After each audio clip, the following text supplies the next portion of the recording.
눈보라치는 겨울밤이었습니다. 한양 외곽 허물어진 폐가 앞에 피 묻은 옷을 입은 어린아이 하나가 내던져졌습니다.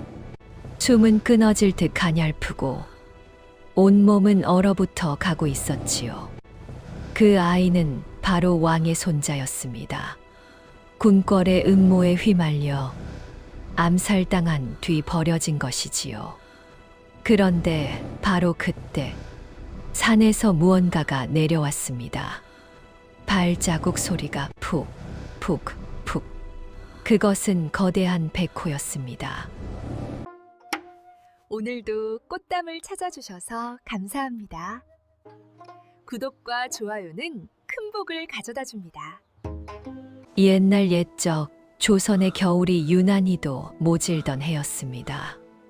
그해 겨울은 다른 해와는 달랐지요. 눈발은 사람 뺨을 때릴 정도로 매섭고 바람은 뼛속까지 파고들어 산짐승조차 움츠러들던 시기였습니다.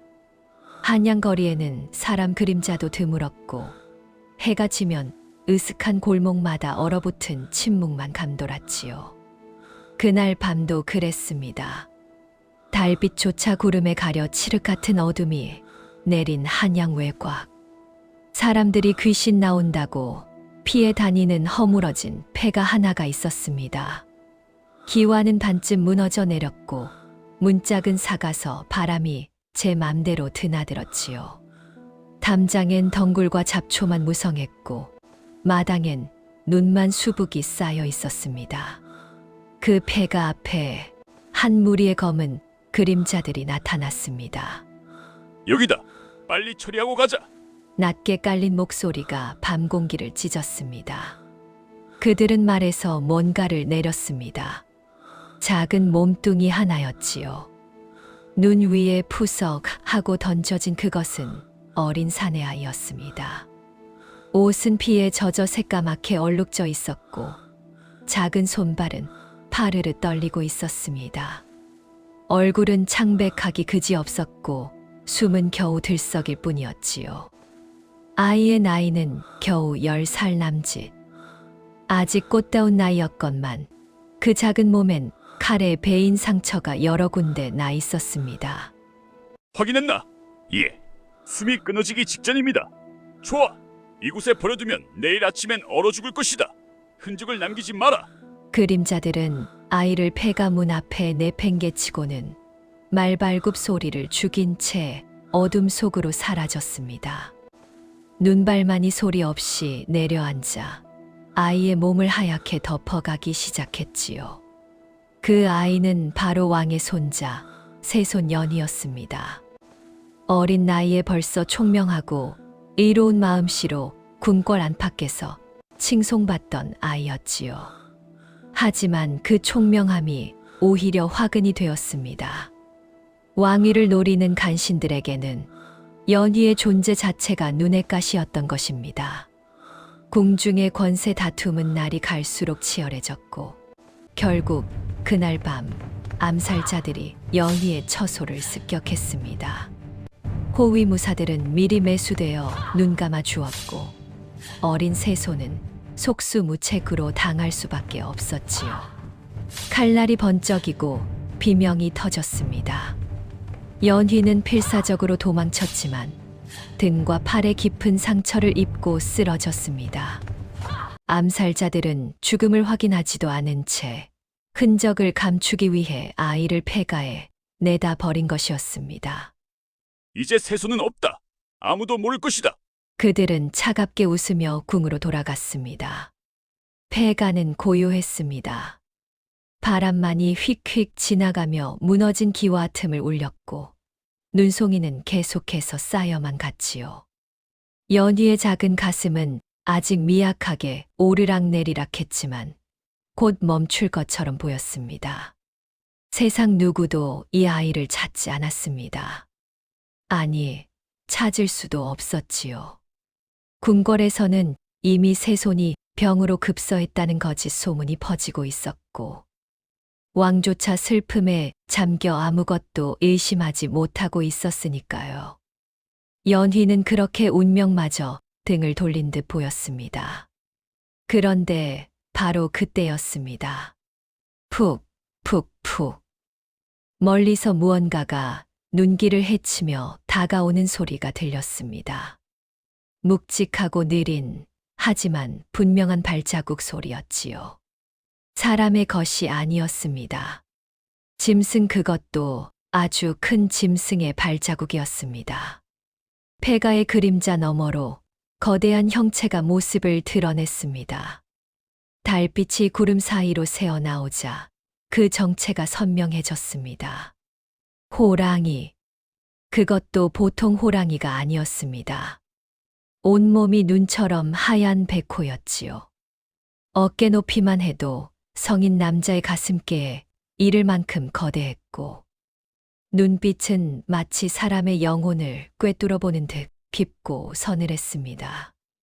산 사람들은 이 호랑이를 백호령이라 불렀습니다. 영자를 붙일 만큼 범상치 않은 영물로 여겼지요. 백호령은 폐가 앞에 멈춰 섰습니다. 코를 벌름거리며 공기 중에 감도는 피 냄새를 맡았지요. 그리고 천천히 무너진 문 안쪽으로 걸어 들어갔습니다. 연희가 쓰러져 있었습니다. 백호령은 그 작은 몸 앞에 섰습니다. 거대한 머리를 숙여 코를 아이의 얼굴 가까이 가져갔습니다. 숨이 아직 붙어 있었습니다. 이상한 일이었습니다. 보통 호랑이라면 피 냄새를 맡고 먹잇감으로 여기기 마련인데 백호령은 달랐습니다. 오히려 조심스럽게 연희의 얼굴을 핥기 시작했지요.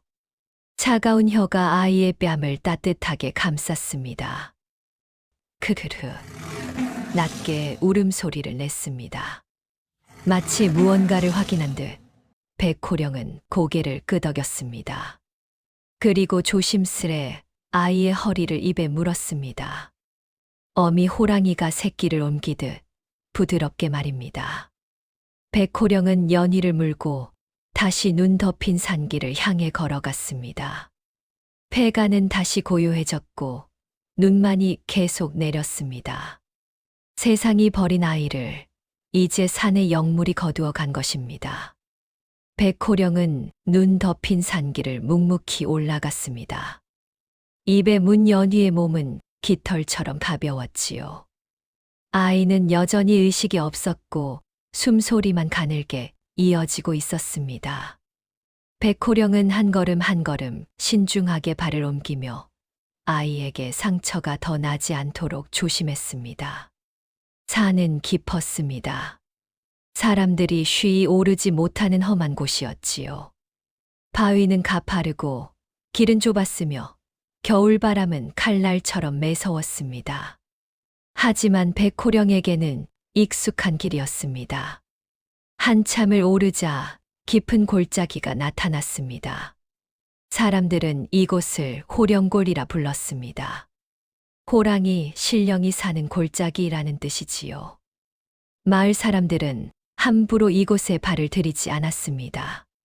산삼을 캐러 온 약초꾼이 이 골짜기 입구만 지나가도 온몸에 소름이 돋는다고 했고, 사냥꾼들은 이곳에 들어갔다가는 살아 돌아올 수 없다고 수군거렸지요. 하지만 실제로 호령골은 신비로운 곳이었습니다. 골짜기 안쪽으로 들어가면 거대한 바위들이 병풍처럼 둘러쳐져 있고 그 안쪽에는 천연 동굴이 여러 개 자리 잡고 있었습니다. 겨울바람도 이곳까지는 제대로 닿지 못했고 눈도 골짜기 입구에서 멈췄지요. 마치 하늘이 일부러 만들어 놓은 은신처 같았습니다. 백호령은 그중 가장 깊숙한 동굴로 들어갔습니다. 동굴 안은 예상외로 따뜻했습니다. 바닥에는 마른 솔가지와 낙엽이 두툼하게 깔려 있었고 안쪽 벽면에서는 미약하게 남아 온기가 느껴졌지요. 아마도 땅속 깊은 곳에 열기가 올라오는 것 같았습니다. 백호령은 조심스럽게 연희를 마른 낙엽 위에 내려놓았습니다. 크릉. 다시 한번 낮게 울며 아이의 상태를 살폈습니다. 얼굴은 여전히 창백했고 옷은 피로 얼룩져 굳어 있었지요. 상처는 깊었고 출혈도 많았습니다. 이대로 두면 위험했습니다. 백호령은 잠시 생각하는 듯 동굴 입구를 바라보았습니다. 그리고는 다시 밖으로 나갔습니다. 한참 뒤 백호령이 돌아왔을 때는 입에 무언가를 물고 있었습니다. 약초 뿌리였습니다. 산삼은 아니었지만 지혈과 기운 회복에 좋은 귀한 약초였지요. 백호령은 그것을 아이 곁에 내려놓고 다시 밖으로 나갔습니다. 이번엔 이끼가 달린 나뭇가지를 물고 왔습니다. 촉촉한 이끼에는 물기가 배어 있었지요. 백호령은 그 이끼를 아이의 입술에 가까이 대고 조금씩 물을 넣었습니다. 연희의 입술이 미세하게 움직였습니다. 물기가 목구멍으로 넘어가자 아이의 숨소리가 조금 더 고르게 들렸습니다. 백호령은 그제야 안도하는 듯 낮게 한숨을 내쉬었습니다. 그리고는 자신의 거대한 몸을 연희 곁에 둥글게 말아 아이를 감쌌습니다. 부드러운 털이 연희의 차가운 몸을 덮었고 백호령의 체온이 서서히 아이에게 전해졌습니다. 마치 어미가 새끼를 품듯 조심스럽고도 따뜻하게요. 동굴 안은 고요했습니다. 밖에서는 바람 소리만 들렸고 안에서는 백호령의 느린 호흡과 연희의 가느다란 숨소리만 겹쳐졌습니다. 이상한 일이었습니다. 백호령은 왜 이 아이를 구한 걸까요? 보통 호랑이라면 사람을 적으로 여기거나 먹잇감으로 삼기 마련입니다. 특히 피를 흘리는 어린아이라면 더욱 그랬지요. 하지만 백호령은 달랐습니다. 폐가에서 연희를 발견했을 때 백호령은 묘한 기운을 느꼈습니다. 이 아이에게서 풍기는 건 단순한 사람의 냄새가 아니었습니다. 무언가 더 깊은 말로 표현할 수 없는 인연의 기운 같은 것이었지요. 마치 오래전부터 알고 있었던 존재를 다시 만난 듯한 그런 느낌이었습니다. 백호령은 영물이었습니다. 수백 년을 살아온 존재였고 사람의 언어는 못해도 세상의 이치는 누구보다 잘 알고 있었지요. 선과 악을 구별할 수 있었고 운명의 흐름을 감지할 수 있었습니다. 그리고 백호령은 알았습니다. 이 아이는 죽어서는 안 될 존재라는 것을요. 이 아이가 살아야 세상에 큰 변화가 온다는 것을요. 그래서 백호령은 본능적으로 움직였습니다. 폐가에서 아이를 물어 나르고 동굴로 데려와 보살피기 시작한 것이지요. 밤이 깊어갔습니다. 동굴 안에서는 백호령이 여전히 연희를 품고 있었습니다. 아이의 체온은 조금씩 돌아오고 있었고 숨소리도 안정되어 갔습니다. 그때였습니다. 동굴 입구 쪽에서 인기척이 느껴졌습니다. 백호령은 즉시 머리를 들고 낮게 경계음을 냈습니다. 크르르르. 누군가 다가오고 있었습니다. 발걸음 소리는 조심스러웠지만 익숙한 느낌이었습니다. 백호령은 잠시 코를 벌름거리며 냄새를 맡았습니다. 그리고는 경계를 풀었습니다. 동굴 입구에 나타난 사람은 낡은 도포를 걸친 중년 남자였습니다. 얼굴엔 수염이 덥수룩했고 눈빛은 깊고 날카로웠지요. 손에는 약재 꾸러미를 들고 있었습니다. 남자는 백호령을 보고도 놀라지 않았습니다. 오히려 반갑다는 듯 고개를 숙여 인사했습니다. 백호령, 오랜만이구려. 백호령은 킁킁 하고 짧게 울며 꼬리를 한번 흔들었습니다. 남자는 동굴 안으로 천천히 들어와 바닥에 누운 연희를 발견했습니다. 그 순간 남자의 눈이 크게 떠졌습니다. 이 아이는... 남자는 급히 무릎을 꿇고 아이의 얼굴을 살폈습니다. 창백한 얼굴, 피 묻은 옷, 그리고 옷깃에 새겨진 작은 용문야. 남자의 손이 떨렸습니다. 새손 마마, 살아 계셨사옵니까? 남자는 감격에 겨워 목이 메었습니다. 그는 바로 궁에서 쫓겨난 옛무사 정운이었습니다. 백호령은 조용히 정운을 바라보았습니다. 마치 이 아이를 함께 살려달라고 부탁하는 듯한 눈빛이었지요. 정운은 고개를 끄덕이며 말했습니다. 걱정 마시오, 백호령. 내 목숨을 걸고라도 이 아이를 지키겠소. 동굴 안에 묵직한 다짐이 울려 퍼졌습니다. 그날 밤부터 호령골의 동굴은 더 이상 호랑이만의 보금자리가 아니었습니다. 정우는 매일 밤 산을 올라왔고 백호령은 낮 동안 연희를 지켰습니다. 둘은 말없는 약속처럼 서로를 믿으며 아이를 돌보기 시작했지요. 정운이 가져온 약재는 귀한 것들이었습니다. 인삼, 백봉령, 황기, 당귀, 궁중에서나 쓸 법한 명약들이었지요. 정우는 이것들을 어디서 구했는지 말하지 않았지만 아마도 예진년들에게 몰래 도움을 받은 것 같았습니다. 새손 마마 반드시 살아나셔야 하옵니다. 정우는 밤마다 약재를 다리고 연희의 상처를 정성껏 씻어냈습니다. 칼에 베인 자리는 깊었고 도끼가 남아 있었지요. 하지만 정우는 포기하지 않았습니다. 백호령도 마찬가지였습니다. 낮이 되면 정운이 산을 내려가고 백호령이 홀로 아이를 지켰습니다. 백호령은 매일 강가로 내려가 물고기를 잡아왔습니다. 송어나 쏘가리 같은 신선한 물고기였지요. 백호령은 그 물고기의 살점을 조심스럽게 발라내어 연희의 입에 넣어 주었습니다. 처음엔 아이가 삼키지 못했습니다.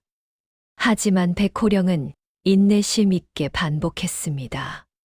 살점을 잘게 씹어 부드럽게 만든 뒤 아이의 입술에 대고 천천히 넣어 주었지요. 마치 어미 새가 새끼에게 먹이를 물어다 주듯이요. 사흘째 되던 날, 연희의 입술이 미세하게 움직였습니다. 삼키는 것이었습니다. 백호령의 눈빛이 반짝였습니다. 크크르. 낮게 울며 마치 기뻐하는 듯 꼬리를 한 번 흔들었습니다. 나흘째 연희의 손가락이 움직였습니다. 정운이 약재를 다려 먹이려는 순간 연희의 작은 손가락이 파르르 떨렸지요. 정운은 숨을 죽이고 지켜봤습니다. 마마 깨어나시는 게 아니옵니까? 하지만 연희는 다시 깊은 잠에 빠졌습니다. 그래도 희망은 보였습니다. 얼굴에 핏기가 조금씩 돌아오고 있었고 숨소리도 훨씬 안정되어 있었지요. 백호령은 여전히 아이 곁을 지켰습니다. 밤에는 자신의 몸으로 아이를 감싸 체온을 나눠주고 낮에는 동굴 입구를 지키며 혹시 모를 침입자를 경계했습니다. 그리고 이상한 일이 벌어지기 시작했습니다. 어느 날 아침 정운이 동굴에 올라왔을 때였습니다. 동굴 입구에 낯선 물건이 놓여 있었습니다. 작은 옹기 하나였는데 뚜껑을 열어보니 따끈한 죽이 담겨 있었습니다. 쌀알이 보드랍게 풀어진 정성껏 끓인 흰죽이었지요. 정우는 주변을 둘러봤습니다. 누가 이것을? 하지만 아무도 없었습니다. 발자국도 희미했고 냄새도 거의 남아있지 않았습니다. 마치 귀신이라도 다녀간 듯했지요. 백호령은 옹기를 코로 한 번 냄새 맡고는 고개를 끄덕였습니다. 독이 없다는 뜻이었습니다. 정우는 조심스럽게 죽을 떠서 연희에게 먹였습니다. 아이는 무의식 중에도 죽을 조금씩 삼켰고 그날 저녁에는 미약하게나마 눈꺼풀이 떨렸습니다. 다음 날에도 마찬가지였습니다. 동굴 입구에 깨끗한 천 조각이 놓여 있었습니다. 상처를 싸맬 수 있는 고운 무명천이었지요. 그 옆에는 지열 연고가 담긴 작은 항아리도 있었습니다. 도대체 누가 이런 것을? 정우는 의아해했습니다. 자신 외에 이 산에 올라오는 사람은 없을 텐데 누가 이렇게 귀한 물건들을 가져다 놓는 걸까요? 사흘째 또 다른 물건이 나타났습니다.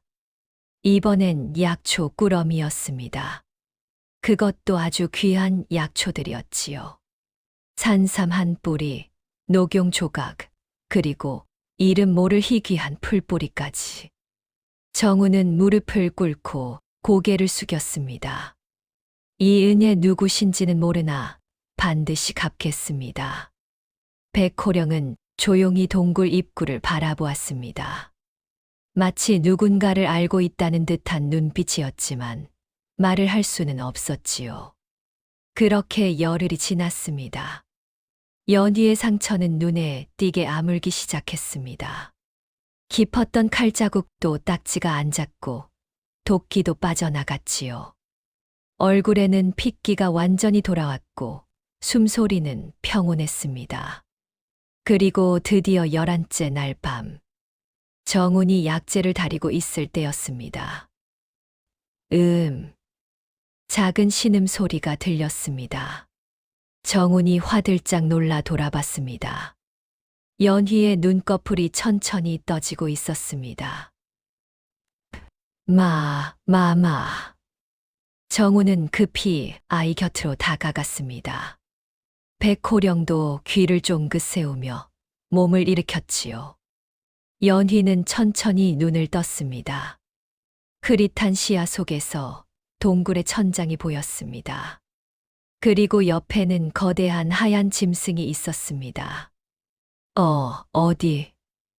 연희는 가느다란 목소리로 중얼거렸습니다. 정훈이 조심스럽게 말했습니다.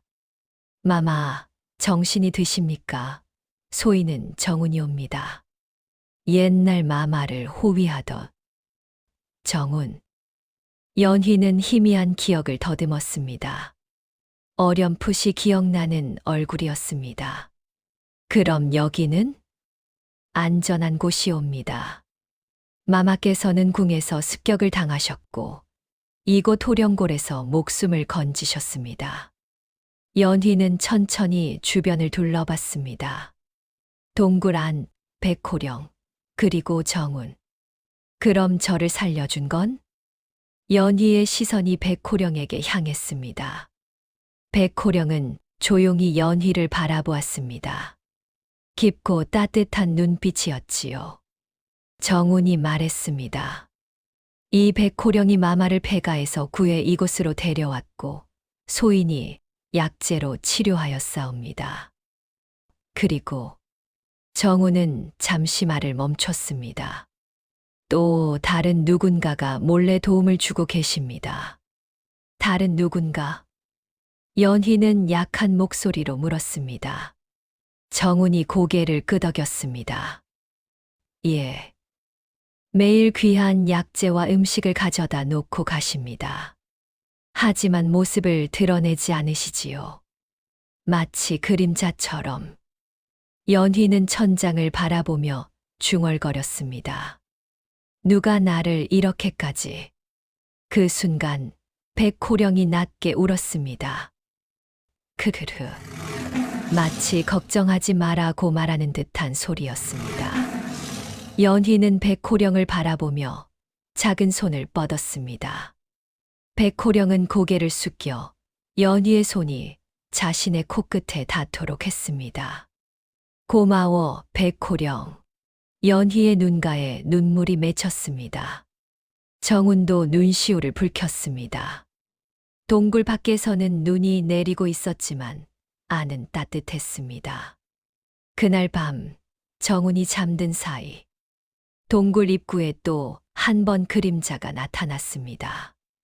백호령만이 그것을 알아챘지만 움직이지 않았습니다. 그림자는 조용히 작은 보자기를 내려놓고 사라졌습니다. 보자기 안에는 따뜻한 옷과 약재가 들어 있었습니다. 백호령은 고개를 움직이며 그림자가 사라진 방향을 조용히 바라보았습니다. 연희가 깨어난 뒤 정우는 비로소 자신의 이야기를 들려주기 시작했습니다. 마마, 소인은 과거 궁중 호위무사였사옵니다.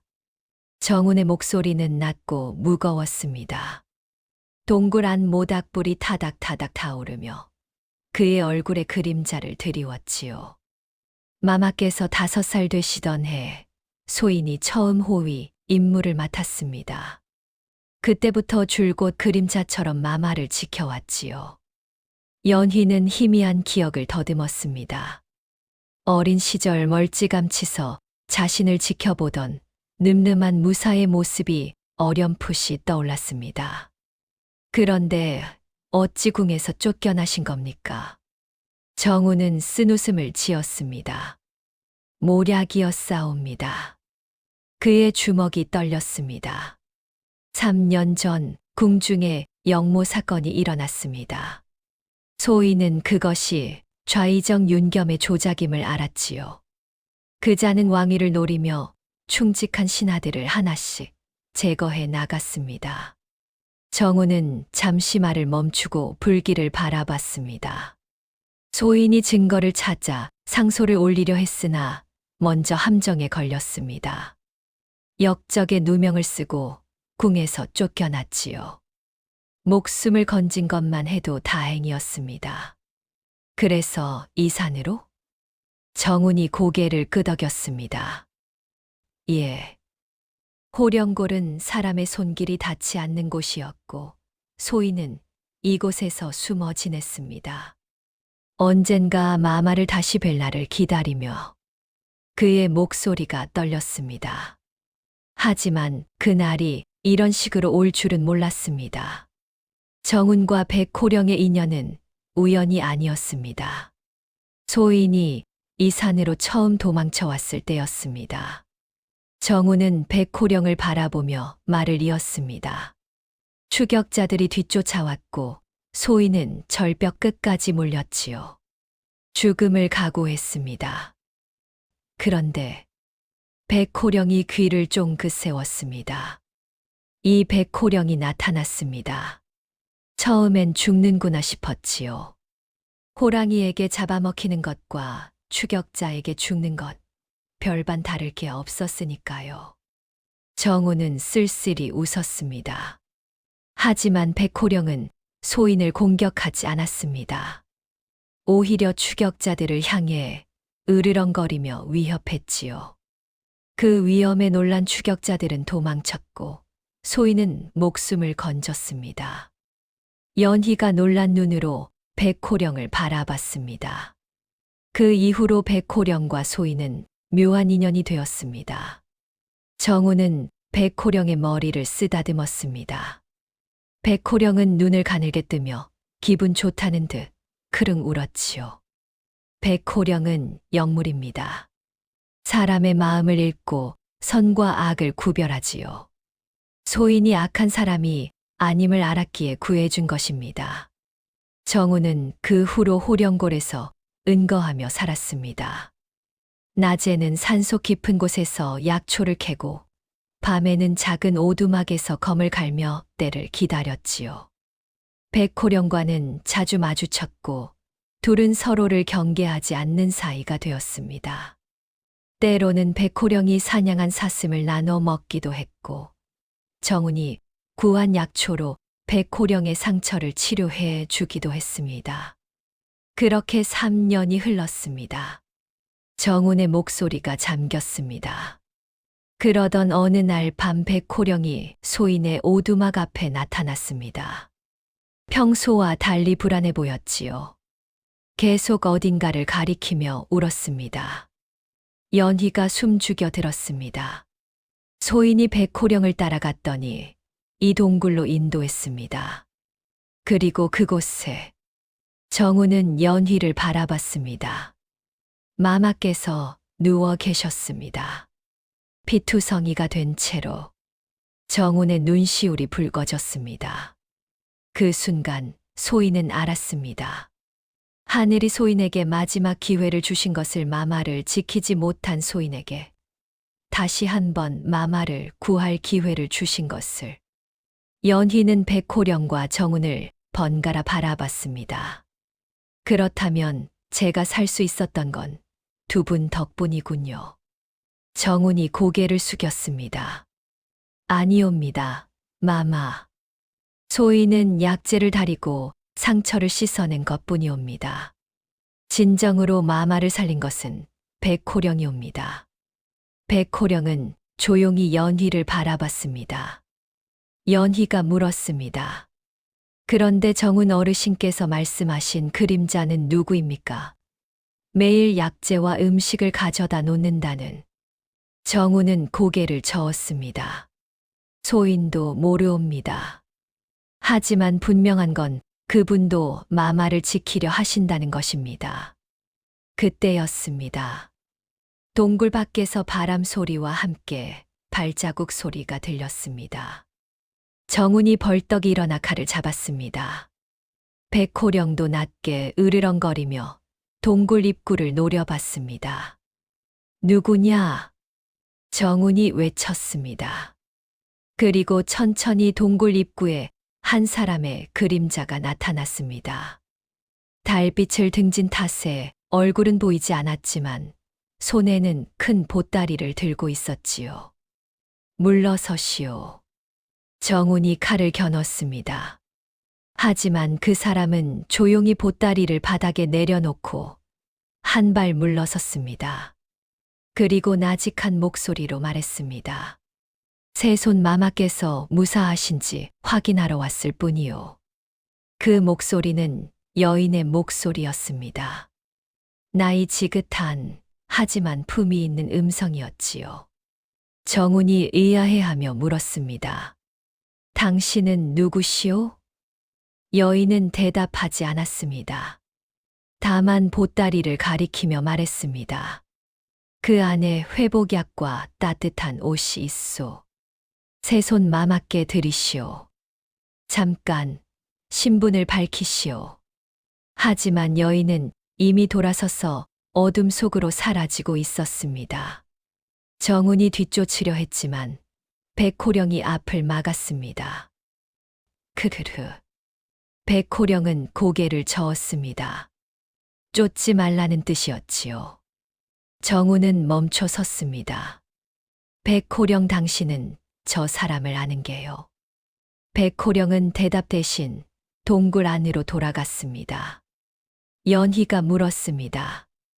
누구였습니까? 정운이 보따리를 들고 돌아오며 고개를 저었습니다. 모르겠사옵니다. 하지만 분명 마마의 편이십니다. 보따리를 풀자 정말로 귀한 약재와 따뜻한 비단옷이 나왔습니다. 옷깃에는 작은 자수가 놓여 있었습니다. 매화 한 송이. 정운의 눈이 커졌습니다. 이것은 궁중에. 그는 더 이상 말하지 못했습니다. 하지만 그 매화 문양은 분명 대비마마의 것이었습니다. 연희의 할머니 대왕대비의 표식이었지요. 정운과 연희는 서로를 바라봤습니다.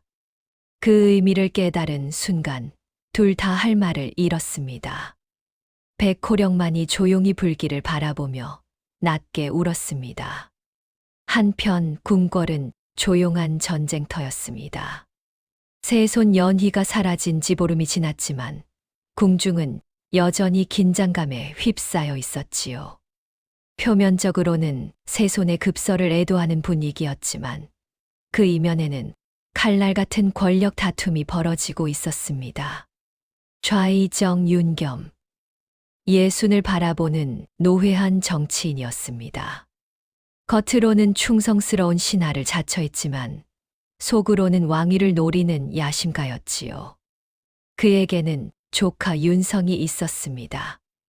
왕의 먼 친척이었지만 윤겸의 공작으로 새손 다음 서열의 후계자로 떠오르고 있었습니다. 새손은 이미 죽었소. 윤겸은 조용히 중얼거렸습니다. 그의 서재에는 신복들이 모여 있었습니다. 모두 윤겸의 소나귀에서 움직이는 인물들이었지요.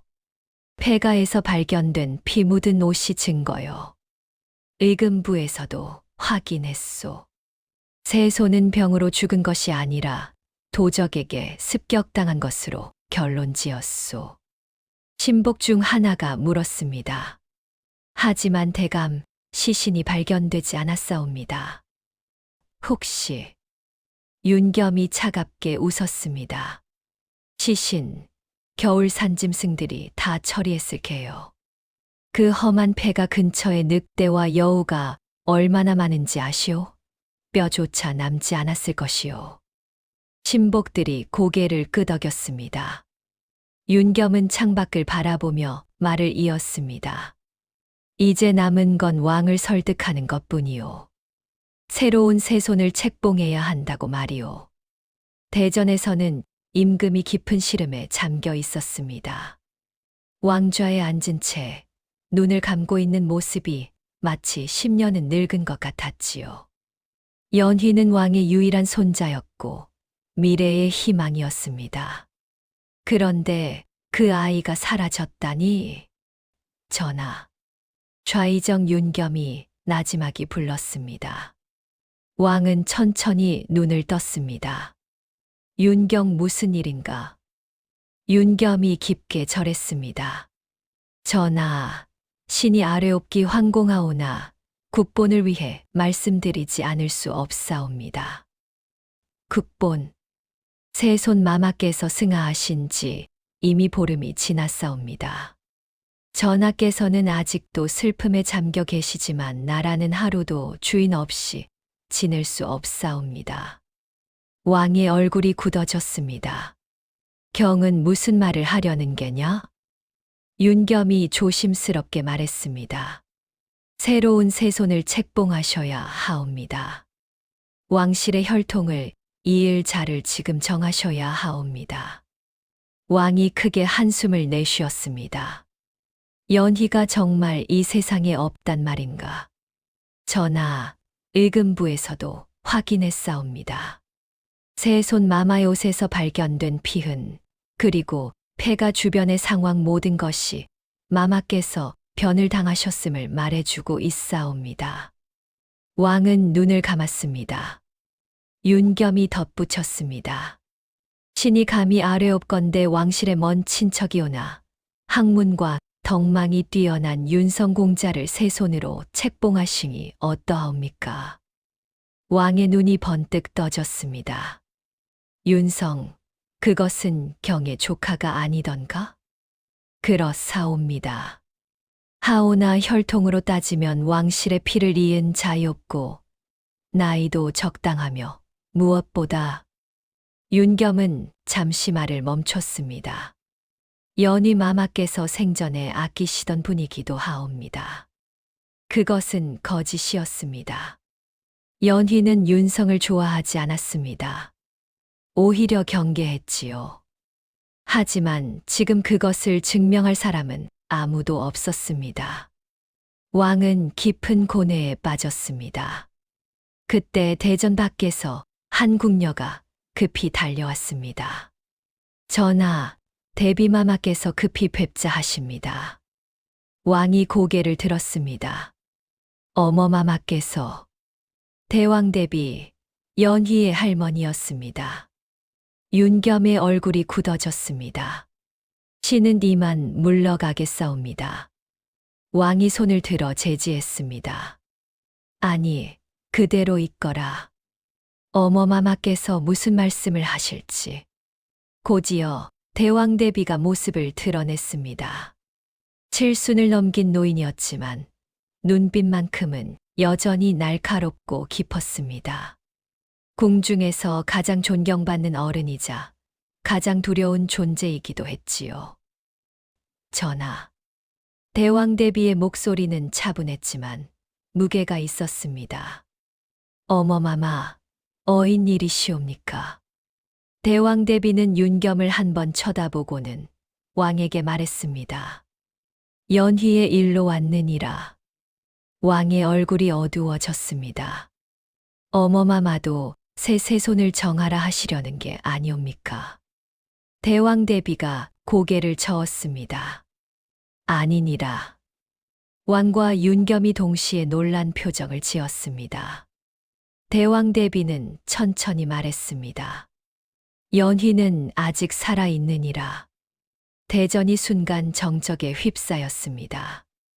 윤겸의 얼굴이 창백해졌습니다. 대비마마, 무슨 말씀을? 새손 마마께서는 이미. 대왕대비가 날카롭게 윤겸을 쳐다봤습니다. 좌이정, 그대는 새손이 죽었다고 확신하는가? 그것은 증거가. 증거, 피 묻은 옷 한 벌이 증거란 말이냐? 시신도 없이. 윤겸이 말문이 막혔습니다. 왕이 벌떡 일어났습니다. 어머마마, 정말이옵니까? 연희가 살아있다는 것이. 대왕대비는 고개를 끄덕였습니다. 아직 확실하지는 않으나 나는 느낀다. 그 아이가 아직 이 세상 어딘가에서 숨 쉬고 있다는 것을. 왕의 눈에 희망이 번쩍였습니다. 그렇다면 즉시 수소문을 해야 하옵니다. 온 나라를 뒤져서라도. 대왕대비가 손을 들어 왕을 제지했습니다. 아니니라. 그것은 오히려 연희를 위험에 빠뜨릴 것이니라. 그게 무슨. 대왕대비는 윤겸을 다시 한번 쳐다봤습니다. 연희를 해친 자들이 아직 궁 안에 있기 때문이니라. 윤겸이 식은땀을 흘렸습니다. 대비마마, 그것은 너무 성급한 판단이옵니다.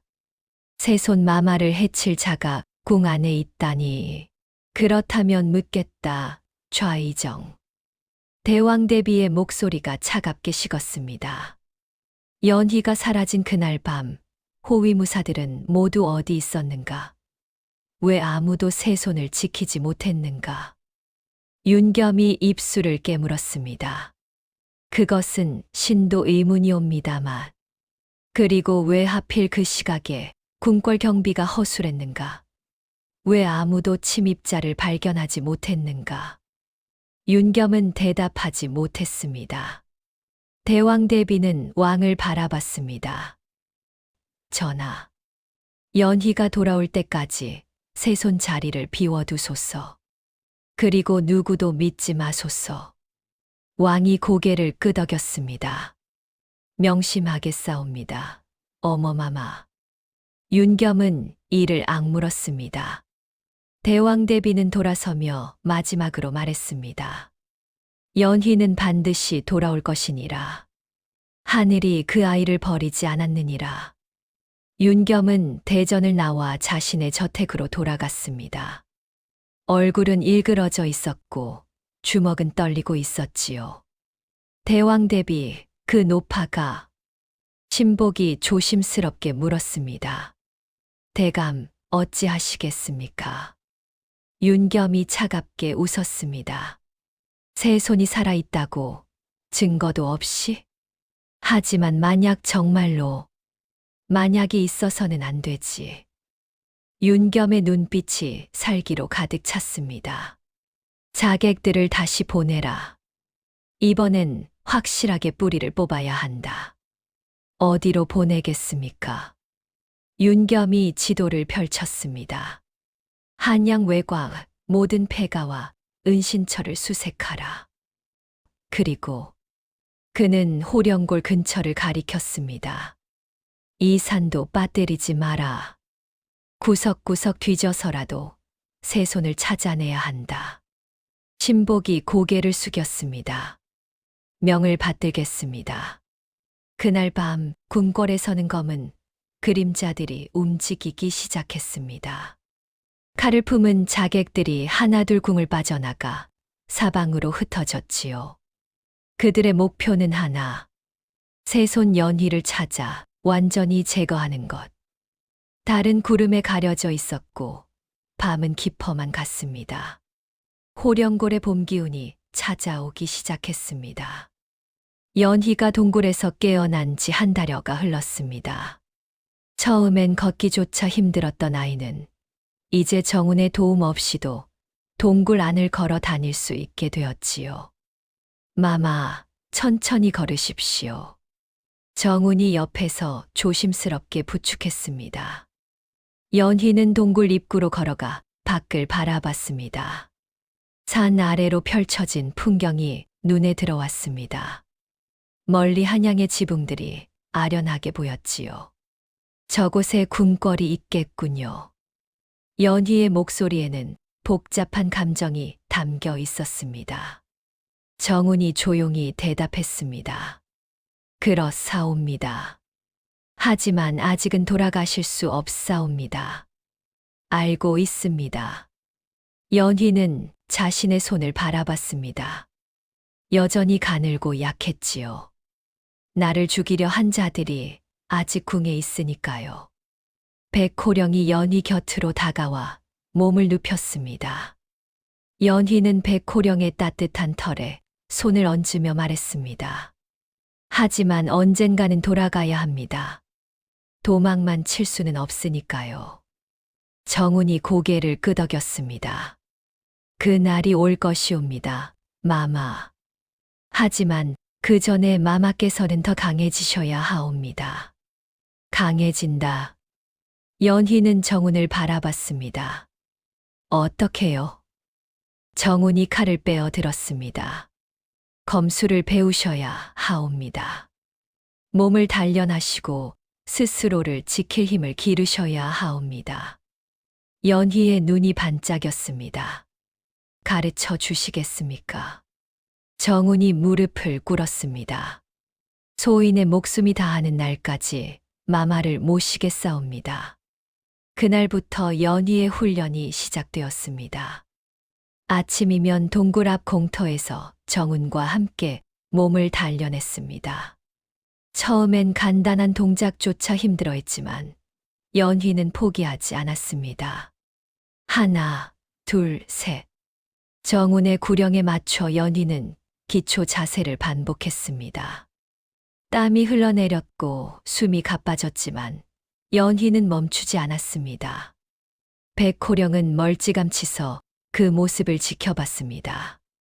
가끔 낮게 울며 응원하는 듯한 소리를 냈지요. 좋습니다, 마마. 자세가 점점 안정되고 있사옵니다. 정훈은 흐뭇한 표정으로 말했습니다. 한 달이 지나자 연희는 눈에 띄게 달라졌습니다. 창백했던 얼굴에 핏기가 돌았고 가늘었던 팔다리에 근육이 생겼습니다. 검을 쥔 손도 단단해졌지요. 이제 실전 검법을 가르치겠사옵니다. 정훈이 나무검을 연희에게 건넸습니다. 마마, 저를 공격해 보십시오. 연희가 망설였습니다. 하지만 염려 마십시오. 소인이 다 받아낼 것이옵니다. 연희는 깊이 숨을 들이쉬고 검을 들어 정훈에게 달려들었습니다. 탁! 나무검이 부딪히는 소리가 울렸습니다.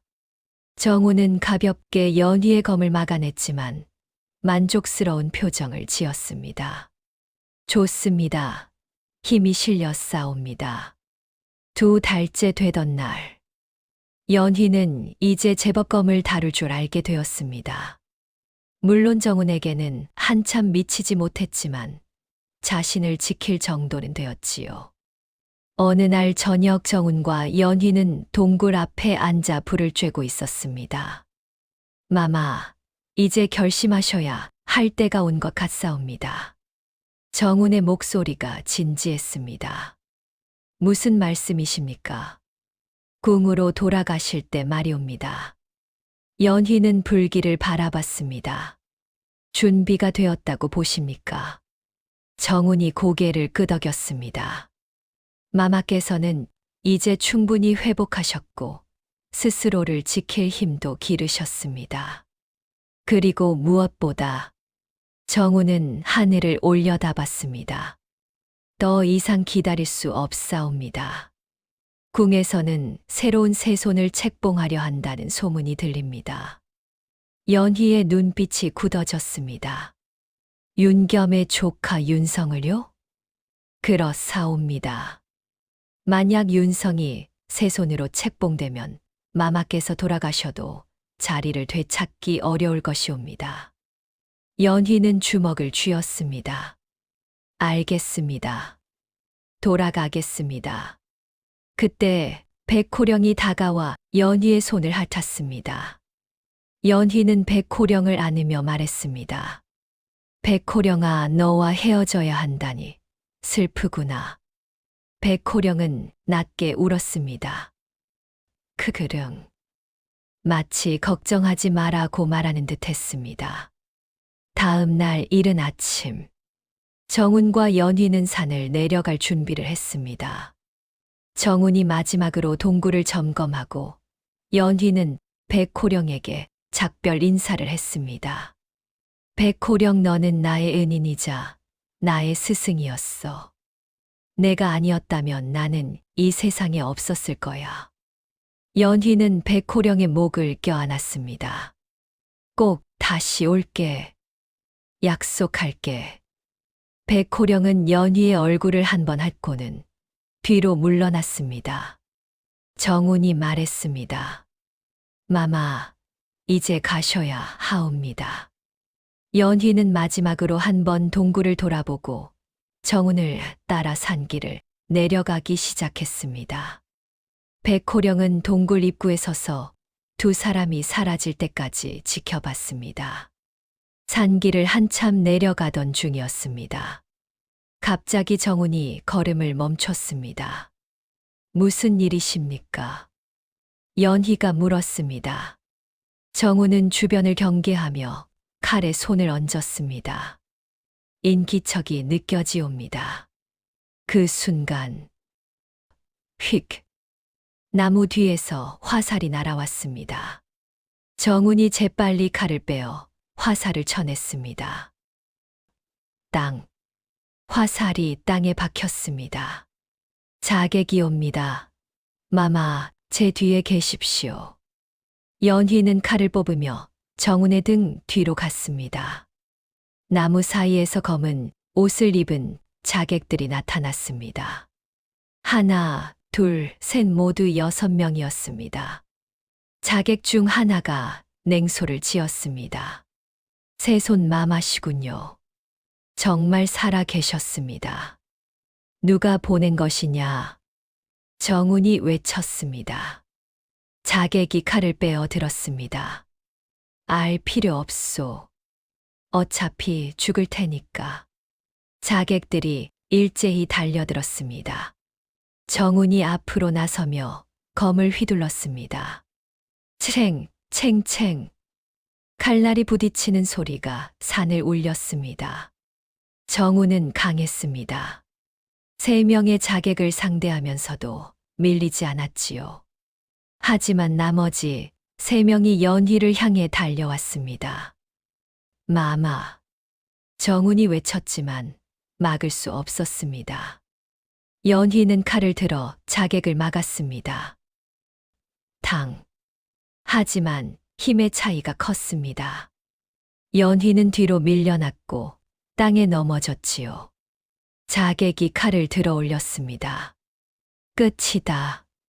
그 순간 쾅!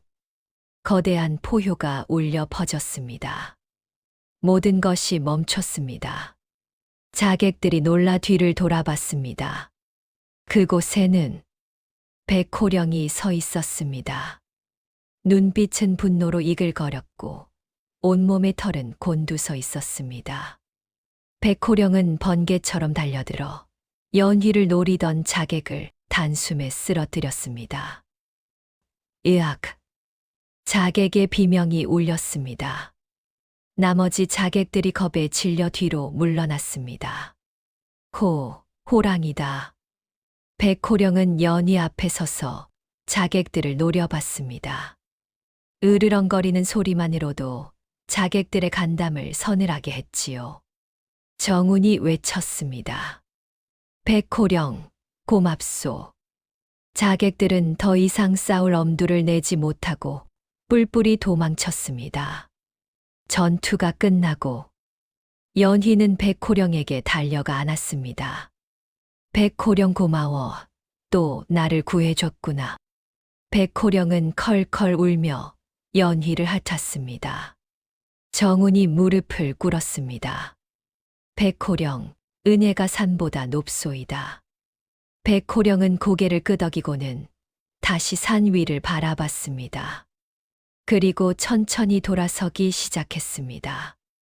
백호령, 어디 가는 거야? 연희가 불렀습니다. 백호령은 멈춰서서 한 번 뒤를 돌아봤습니다. 그 눈빛은 말하고 있었습니다. 이제 내가 갈 길을 가거라. 나는 여기서 너를 지켜보마. 연희는 눈물을 흘리며 고개를 숙였습니다. 꼭 다시 올게. 백호령은 마지막으로 한 번 울고는 산속으로 사라졌습니다. 연희와 정우는 산을 내려와 한양성 근처까지 도착했습니다. 해가 뉘엿뉘엿 지고 있었고 성문 너머로 궁궐의 지붕이 보였습니다. 연희는 오랜만에 보는 고향의 모습에 가슴이 뛰었지요. 드디어 돌아왔습니다. 연희의 목소리는 떨렸습니다. 정훈이 조심스럽게 말했습니다. 마마, 아직 방심해선 안 되옵니다.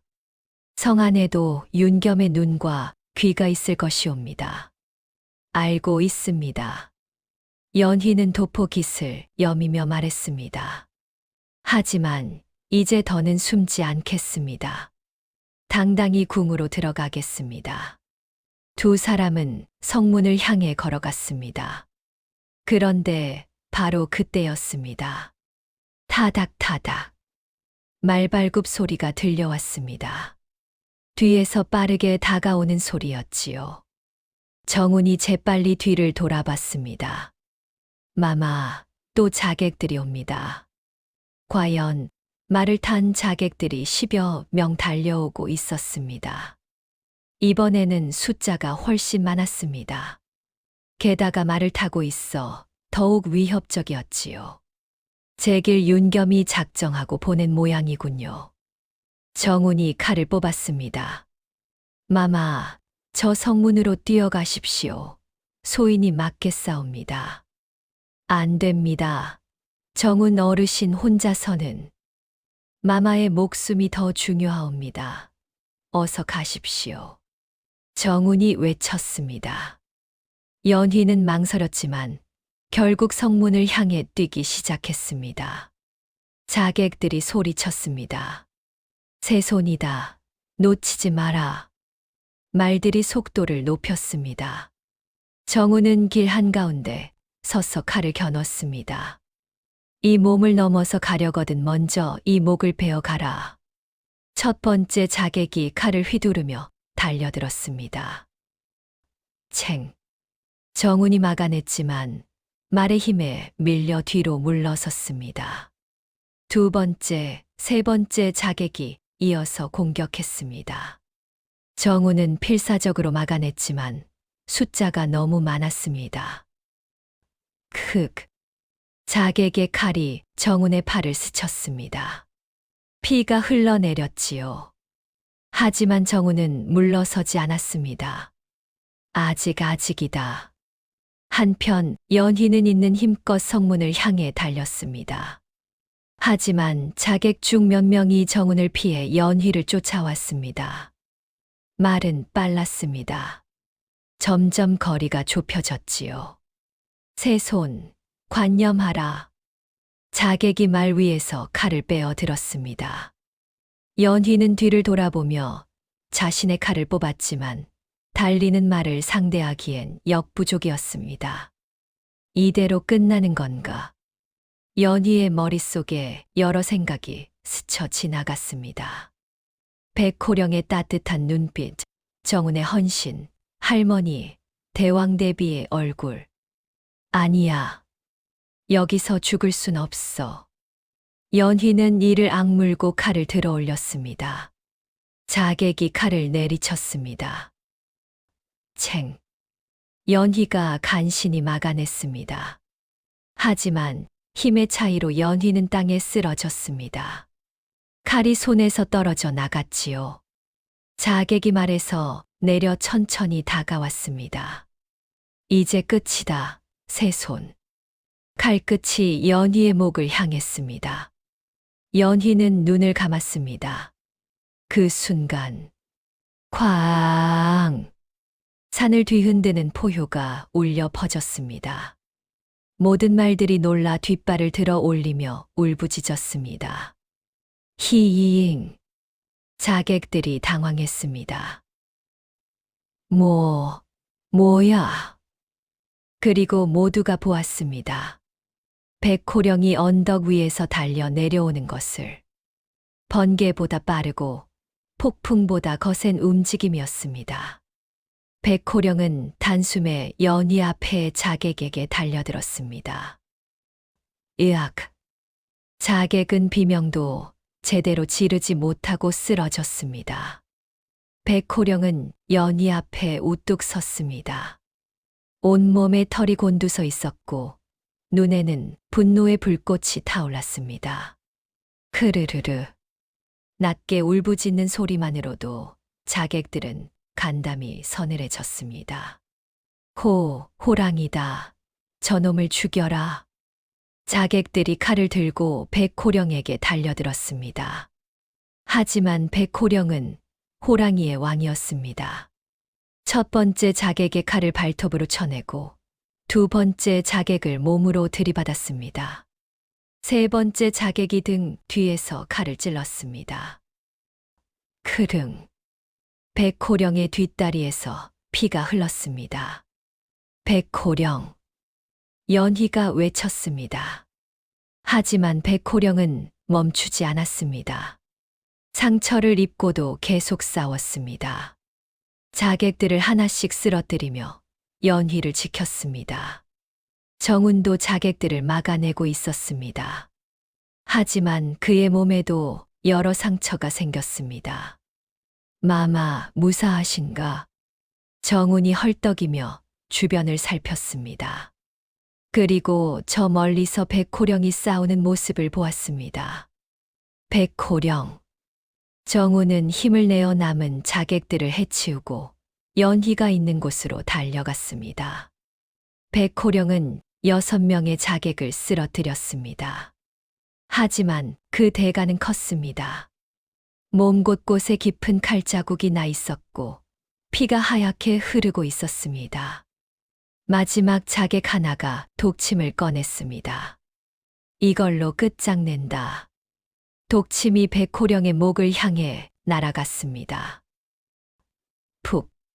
백호령의 목에 독침이 박혔습니다. 크르르릉. 백호령이 비틀거렸습니다. 독이 온몸으로 퍼지기 시작했습니다. 백호령. 안 돼. 연희가 울부짖었습니다. 하지만 백호령은 마지막 힘을 내어 독침을 쏜 자객에게 달려들었습니다. 으악! 자객이 쓰러졌습니다. 이제 자객은 모두 사라졌습니다. 백호령은 천천히 연희 쪽으로 걸어왔습니다. 하지만 걸음이 휘청거렸습니다. 백호령. 연희는 백호령에게 달려가 안았습니다. 백호령의 몸은 뜨거웠습니다. 독이 퍼지고 있었지요. 정운이 달려와 백호령을 살폈습니다. 독이 치명적이옵니다. 정운의 목소리가 떨렸습니다. 연희는 눈물을 흘렸습니다. 안 돼, 백호령 죽으면 안 돼. 백호령은 연희를 바라봤습니다. 그 눈빛은 여전히 따뜻했습니다. 백호령은 천천히 연희의 뺨을 핥았습니다. 마치 괜찮다고 말하는 듯 했습니다. 크릉. 낮게 울음소리를 냈습니다. 그리고 천천히 눈 속에 몸을 눕혔습니다. 백호령, 눈 감지 마, 제발. 연희가 울부짖었습니다. 백호령은 마지막으로 한 번 더 연희를 바라보았습니다. 그 눈빛에는 후회가 없었습니다. 오히려 만족스러운 표정이었습니다. 이 아이를 지켰구나. 내 역할을 다했구나. 백호령의 숨이 점점 느려졌습니다. 정운이 고개를 숙였습니다. 백호령 그대의 은혜를 영원히 잊지 않겠소. 연희는 백호령을 안고 울었습니다. 고마워, 정말 고마워. 2번이나 3번이나 날 구해줬소. 백호령의 큰 머리가 연희의 가슴에 살짝 기댔습니다. 그리고 천천히 눈을 감았습니다. 크릉. 마지막 울음소리였습니다. 백호령의 몸이 축 늘어졌습니다. 숨이 멈췄습니다. 연희는 한참을 울었습니다. 정운도 눈물을 흘렸습니다. 2 사람은 백호령을 그 자리에 묻지 않았습니다. 대신 백호령의 몸을 조심스럽게 나무틀에 천천히 들어올려 끌고 밀면서 호령골로 다시 올라갔습니다. 해가 지고 달이 떠올랐습니다. 호령골의 동굴 앞. 정운과 연희는 정성껏 돌무덤을 만들었습니다. 하나하나 돌을 쌓으며 백호령을 기렸습니다. 백호령 편히 쉬세요. 연희가 마지막 돌을 올리며 말했습니다. 정운이 무릎을 꿇고 절을 올렸습니다. 그대는 진정한 의로운 존재였소. 2 사람은 한참을 그 자리에 앉아 있었습니다. 밤하늘에는 별이 총총했고 바람은 슬프게 울었습니다. 다음 날 아침, 연희와 정운은 다시 산을 내려왔습니다. 이번에는 자객이 나타나지 않았습니다. 연희의 얼굴은 단단해져 있었습니다. 더 이상 어린아이가 아니었습니다. 백호령의 희생을 헛되이 하지 않겠다는 다짐이 눈빛에 담겨 있었지요. 정운 어르신. 예, 마마. 나는 반드시 백호령의 뜻을 이루겠습니다. 궁에 돌아가서 백성을 위하는 임금이 되겠습니다. 정운이 깊게 절했습니다. 소인은 믿사옵니다, 마마. 2 사람은 한양 성문을 향해 걸어갔습니다. 백호령의 영혼이 그들을 지켜보고 있는 것만 같았습니다. 한양 성문 앞. 연희와 정운이 당당히 걸어오자 성문을 지키던 군사들이 깜짝 놀랐습니다.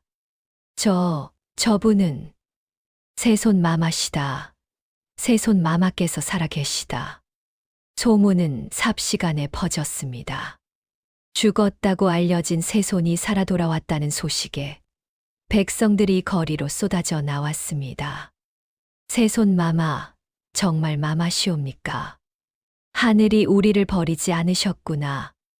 사람들은 환호했고 눈물을 흘렸습니다. 연희는 백성들에게 손을 흔들며 걸었습니다.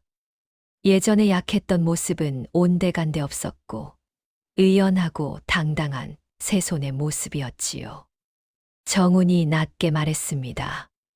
마마, 곧 궁궐에 이 소식이 전해질 것이옵니다. 좋습니다. 떳떳이 맞이하겠습니다. 연희의 목소리는 흔들림이 없었습니다. 궁궐, 좌의정 윤겸의 저택. 뭐라고? 윤겸이 탁자를 내리쳤습니다. 신복이 떨며 보고했습니다. 세손 마마께서 성문을 통과하여 궁으로 향하고 계시옵니다. 그럴 리가 없다. 자객들을 그렇게 많이 보냈는데 자객들은 모두 전멸했다 하옵니다. 그리고 거대한 백호가 세손을 지켰다는 증언이. 윤겸의 얼굴이 창백해졌습니다. 백호, 호령골의 그 괴물이. 윤겸은 이를 악물었습니다. 당장 궁궐 금군을 동원하라. 세손이 들어오기 전에 막아야 한다. 하지만 대감 이미 백성들이 다 알고 있사옵니다. 세손을 해치면 역적으로 몰릴 것이옵니다. 윤겸이 주저앉았습니다. 끝났구나, 모든 게. 왕은 급보를 받고 벌떡 일어났습니다. 연희가 정말 살아서 돌아온다고. 예, 전하. 지금 국문 앞에 도착하셨사옵니다. 왕은 황급히 옷을 여미고 대전을 뛰쳐나갔습니다. 대왕 대비도 소식을 듣고 황급히 움직였습니다. 내가 옳았구나. 연희가 살아있었어.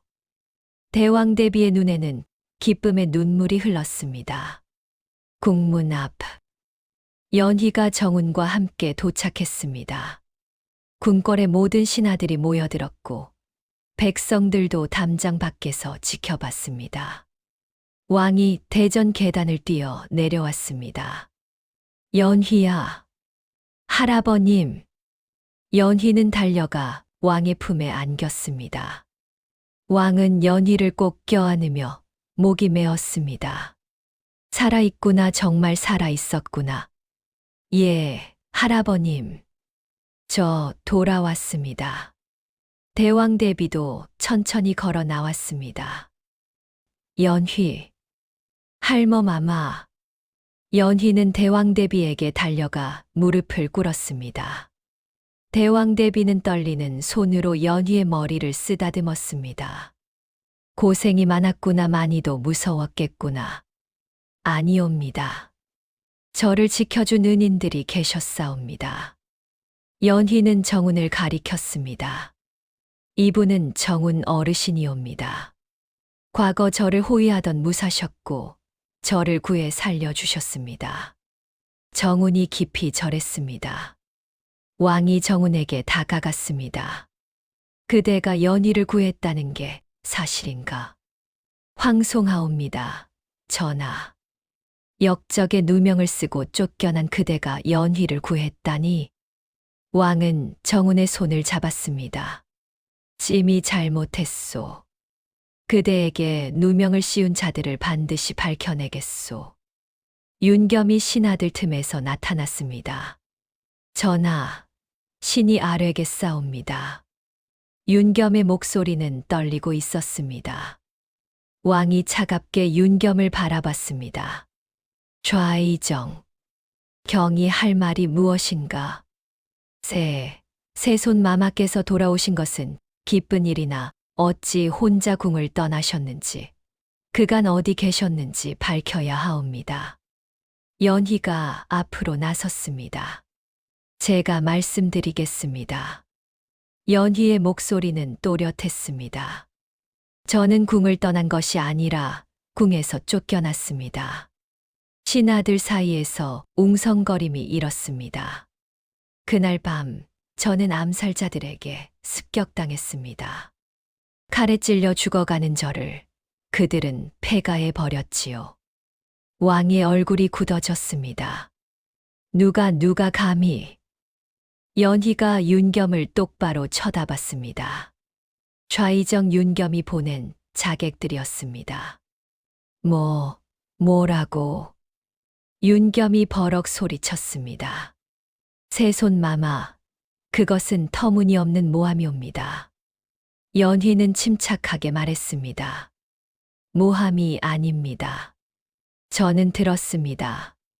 자객들이 좌의정 대감의 명의라고 말하는 것을요. 정운이 앞으로 나섰습니다. 그리고 소인도 증언하겠사옵니다.